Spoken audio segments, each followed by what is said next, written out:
Welcome back to the fourth quarter of our 2-hour show. That's right, we're down to the last few minutes, and great minutes they are, with Pam Ingram, Hall of Fame, Lifetime Achievement Award winner now, Nice. with Remax of Valencia, and a good friend and an incredible professional we love working with. You should too. Pam, again, how can they get a hold of you to get some assistance with their real estate? Give me a call at 291-1-PAM or 291-1726. Yeah, it's as easy as that. One Pam. Yes, One yes, Pam. Yes, you can get 20 years experience as one of the top professionals in Santa Clarita and heavily involved in your community. That gives back to you as a chamber board of director, also on Seroptimus Club, multiple charities. I see you at all kinds of events. So, I love the events out here. Yeah, and it's nice that you give back. I love that. Yeah. Well, it's critical, Don. You know, like you said, we all live here. We all enjoy the benefits of living in this community, and some people are not as well off as others. Right. And we need to make sure that if we benefit from this community, that we give back to the community. Like Don and I are heavily involved with the Michael Hoffman Foundation. Mm-hmm. Yeah, did you know there's 296 families that we help that are dealing with childhood cancer right now, and the Hoffman Foundation does a phenomenal job of assisting them in many ways, not just financially, but with education, support. They help the other family members out, and I see it too. It isn't like, you know, certain charities you put your money in, you pray that it doesn't just go to the bureaucrats. But these are local families getting help by a local charity, and they've done a great job and part of it for 15 years now. I was going to say, for over a decade, right? Yeah. The nice part, since we're a small community, with most of the nonprofits in this community, the money stays here and supports people, families here in the community, and that's really important to me. That's right. Oh, very nice, Pam. And Pam, we teased up a little bit because I want to end with some real good pearls, because right now it's a very challenging market. It's good that prices are going up. It's good that the market is rebounding. It's good that we're in one of the best communities in LA County, without a doubt, if not California. Therefore, there's challenges getting people in the homes. So I would imagine there's some good tips on how to help get your offer accepted, because you said there's multiple offers. You had one that within a day you had 8 offers. Right. So what suggestions could you give that maybe you can help somebody get their offer accepted versus the others? Well, first of all, you've got to pick an agent that is networking, somebody that knows what's going on in the real estate market and talking to other agents. Can't be sitting behind a desk just hoping that something comes up on the MLS. And then you have to be prepared. You have to be pre-qualified. You have to be pre-approved with Don and Gino. You have to be out there all the time, ready to go. And when a home comes on the market, unfortunately, you have to go see it that day. You can't go see it that weekend, because by the weekend it's gone. So be prepared, have everything in line, know where your down payment's coming from, know where your house payment's going to be, know exactly what you're looking for, and then get out that day with an experienced agent and get that offer written. Okay, these are tips from Pam Ingram, Hall of Fame real estate professional from Remax of Valencia, right here in Valencia. And those are tips to help you get your offer accepted, because I can promise you we do, you know, dozens of loans every single month, and there's a lot of challenges getting these buyers into homes right now. If you're looking to buy a home, make sure you work with a seasoned professional that is well respected too, because you have a choice of whose offer you accept. Because if you don't know the agent or the lender, you may not accept that offer because you don't want to risk. It's not because you're being it's not favoritism. It's favoritism. No, it's not. It's at the end of the day, when you represent a seller, you have a fiduciary responsibility to protect them and to help them achieve their goals. At the end, that's what you do for your clients. And for sellers, it's your job to make sure that you choose an offer for them, or help them to choose an offer. Ultimately, the seller decides. Help them to choose an offer that is going to yield them all the goals that they want to have. Whether some of them may not even be the price. Some of them may want to close quickly. Some of them may be the price. Some of them, it may be that they don't want to close quickly. In fact, I had a buyer who wrote a 30-day offer, and they didn't get the house, and they go, well, what happened?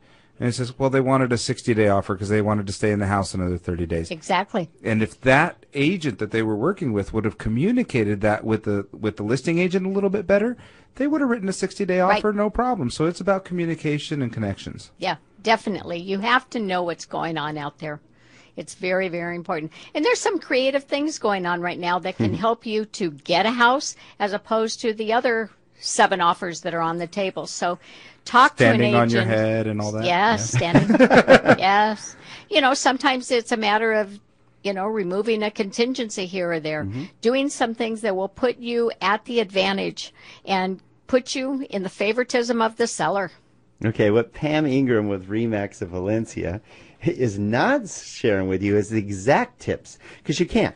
Because a lot of it has to do with that particular scenario. It has to do with that particular real estate agent or listing agent, the person selling the home. It has to do with that buyer, their scenario, like Gino was mentioning. So experience is key. Yes. You need to know when to bob and weave, just like when we're doing a pre-approval. We know what things to look for that maybe other lenders don't, because they don't have enough experience. And Gino has brought this up. The more successful you are, the more opportunities you have to learn. Meaning you have more transactions to learn what went right and wrong, to learn from it, to get better at it. We do more transactions than a lot of lenders out here, which gives us more opportunity to see more transactions. Yeah. Therefore, we know what to look for. Right. And we have a check sheet that Stephanie Marshall has that says, be careful this, be careful this, be careful this. And that list grows all the time, but it enables us to help you not run into pitfalls down the road. And I know you do that with your experience of over 20 years out here and as a top real estate professional. There's a big difference. Definitely. One advice I would give buyers is don't get discouraged if you don't get the first house. Yes. Don't give up, because I'm a firm believer if you don't get one, the better one is waiting around the corner for you. So just hang in there and continue to look for that dream home. Actually, that's the best advice I've heard yet, Pam, because that is imperative. We do talk to a lot of buyers that are frustrated, and I have to agree with you. That's another experience piece that you just threw out there, because I tell our buyers the same thing. They get so bummed. I mean, just absolutely just like, that was our dream home. I will honestly say, with a hand on Bible, 99% of the time, they always find a better home, whether it's bigger, nicer, better location, better school district, closer to their friends, whatever. It's weird, but they always find a better home. I don't know what it is, Don. I really don't know what it is, but I can definitely back that up. It's something magical that happens. It's almost like you were so vested in the one transaction, and those who are most disappointed are those that are most thrilled when they find the next property. I mean, there's it's unbelievable. Stuff. We've seen it even with our friends, Don. We've seen it that are buying homes so disappointed because of one house that had significant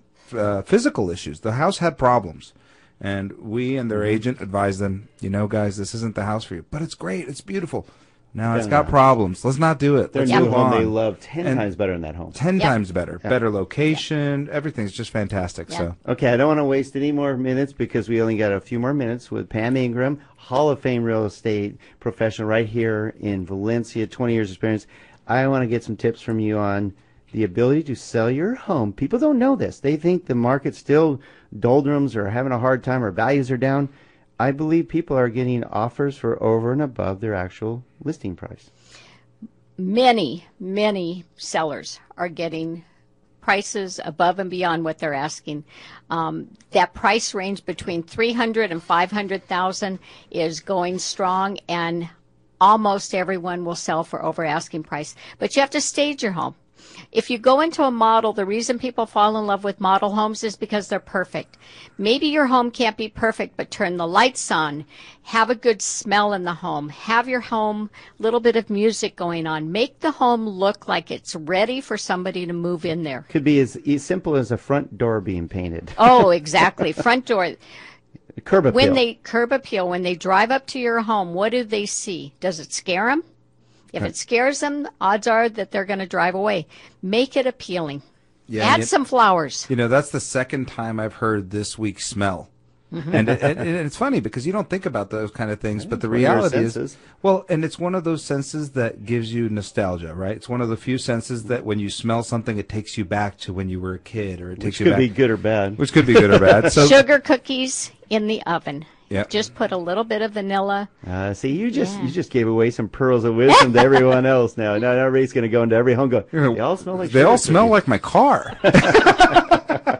Well, Pam, thank you very much for taking time out of your busy schedule and sharing with us some great information on what's been going on in our real estate market and how people can succeed in the real estate market. Well, thank you for having me. It's been a pleasure. It's good to see you in the morning, and then it's good to see you this afternoon. All right, what are you doing later tonight? Going back to the gym tonight? I'm going to the Seroptimus International right. of Greater Santa Clarita Valley. Very nice. Well, thank you, Pam Ingram with RE/MAX of Valencia. Thank you for joining us today. And they can reach you?